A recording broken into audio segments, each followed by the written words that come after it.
What it do, what it is. Welcome to the NASCAR Daily. Kyle, I feel like we just did this. I'm just seeing you every week. I love it. Every week. I love it, bro. Good to see you again. Listen, we just we just talked about the 1100, the Hendrick 1100. We got your Cup car over here. Mm-hmm.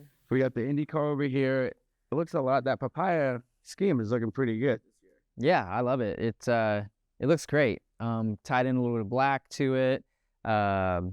They both look awesome. But to me, the Indy car looks really cool because I feel like I've never seen Indy car with this much like detail and sharp, kind of edges and stuff to it. So, yeah, it looks fast. I'm sure it'll be fast, and hopefully we can have some good runs in them. Yeah, well, let's look at the Indy car a little bit. We got the steering wheel out because It's a fake wheel. Yeah, like okay. Mine doesn't look anything like that. But isn't there a bunch of knobs and stuff? Yeah. So I mean, it kind of like it gives you an idea for the knobs, but yeah, it looks way different. And then I think there's some sort of like screen, like little tack up here. But regardless, I mean, it looks complicated. But really, once you're out there, like this one says mix, Right. like that would probably be like the only one I would really play with, at least last year. And then I think up here there was like some weight jacker buttons. The push to talk was behind the wheel. You got the shifter. There's like 2 more paddles for the clutch. Trying to think what else, but like the starter and stuff was on. There's a switch inside the cockpit. But yeah, I mean, regardless, like you see a lot of different stuff. Like if you need to go to the switches, you can, but there's not many that you use. So when you're in the car and you're starting to learn this, was it difficult? Like, was it? Because I feel like a lot of information, like too much information, can get really kind of. Yeah. When you look at that, you're like, oh my gosh, how am I going to remember all this? But once I got in the car, that's when I realized, like, okay, they're just telling me to really mess with one switch. And then like the weight jacker and stuff was more at my disposal. And that wasn't anything that I really messed with a whole lot.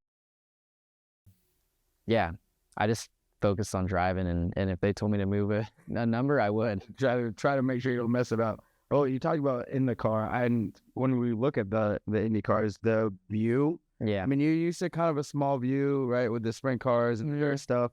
And this is way more space in this show car than the real thing. But yeah, like in the real thing, your legs are together, your feet are together. Like you got the inserts, so like I don't know, I just feel really tight in there. But then yeah, visually, like looking out, you can see the front tires, so that's super weird to me. Because even in my sprint car stuff, like some of the guys like to see the front tires. I don't. I feel like when I see the front tires, I only look at the front tires. But with the Indy car, for some reason, like maybe because you're going so fast, like your eyes are always looking way out in front.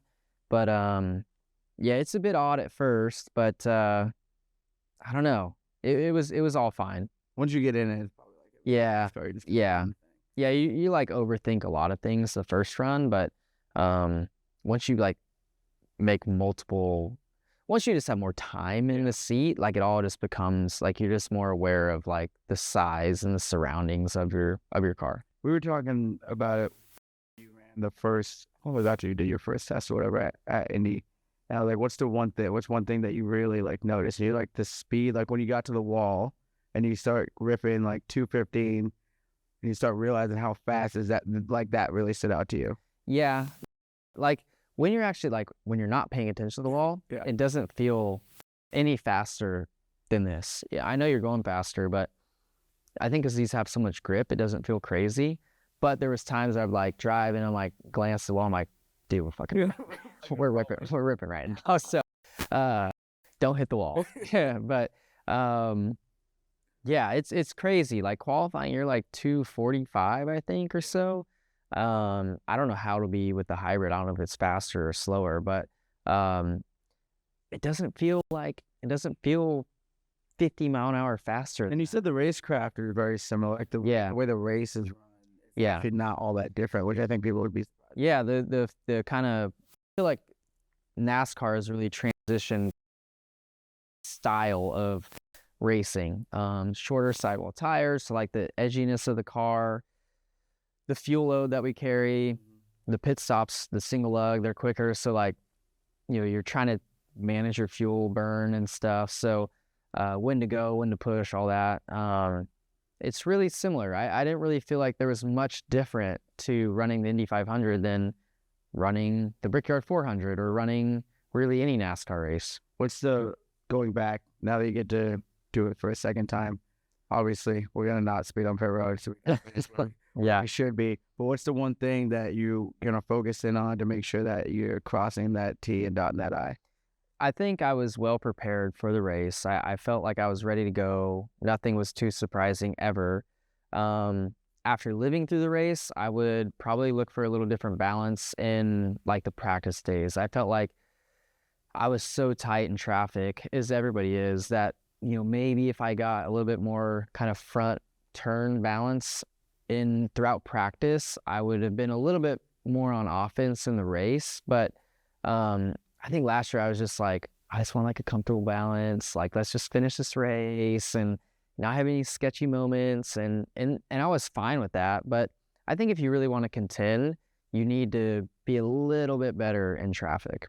I don't know about a sketchy moment anymore, dude. I don't think I'd really enjoy Yeah, I thankfully didn't have really any last year, but I wouldn't want one. it. Well, good luck. Appreciate your time. I know you got a busy day. Also love the Prime. I know the Prime. You guys have a talk that everyone is gonna get to watch after the race. So yeah, they've been following me for since 2023.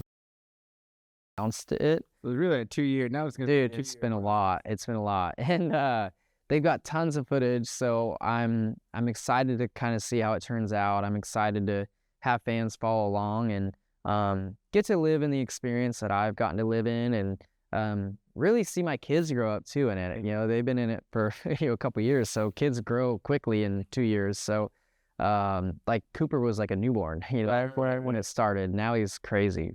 So yeah, I'm excited to see how it turns out, and I hope the 1100 miles goes good this year, and we can like put a proper bow on the whole experience and can have it all turn out good. Yeah, no, it's gonna be great. Well, good luck this week. Darlington, Goodyear 400. Yep. Got the 03 Labonte paint scheme. It's gonna be awesome. We will see you next week.